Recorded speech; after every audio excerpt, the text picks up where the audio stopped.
Well, my government has relationship with them. Our security chiefs keep exchanging views about the situation in Afghanistan. Our foreign minister has met their foreign secretary. So there is talk between the two countries. I'm not sure whether at the moment the United States has a coherent policy towards what they're going to do in Afghanistan. And the reason is there's so much criticism of President Biden for his decision to withdraw from Afghanistan, and which I feel is extremely unfair. It was the only sensible thing to do. But how can you prepare? He's been criticized heavily that he wasn't prepared.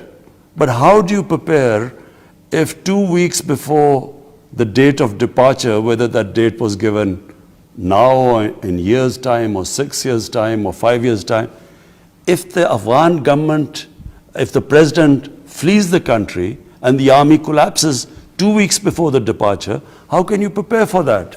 So there is a lot of unfair criticism, I'm afraid, of Joe Biden. And because of that, I think the inquisition of their foreign secretary in front of Senate. So I don't think they have still formulated a rational policy because of the sheer amount of criticism, unfair criticism which they are facing. But I think sooner or later, the US has to decide that unless Afghanistan stabilizes and unless this huge humanitarian crisis is averted by helping this government, or forget the government, the people of Afghanistan, unless the people of Afghanistan are helped, the situation stabilizes. If this descends into a huge humanitarian crisis, does not help, then the consequences would be far-reaching in terms of refugees. There'll be a huge refugee problem, which Pakistan probably will face more, Iran, two countries which have taken the most number of Afghan refugees. We still have almost 3 million Afghan refugees.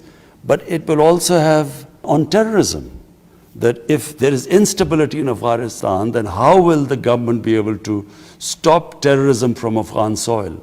And there again, Pakistan is worried because there are already 3 different groups that have been operated from Afghan soil hitting Pakistan.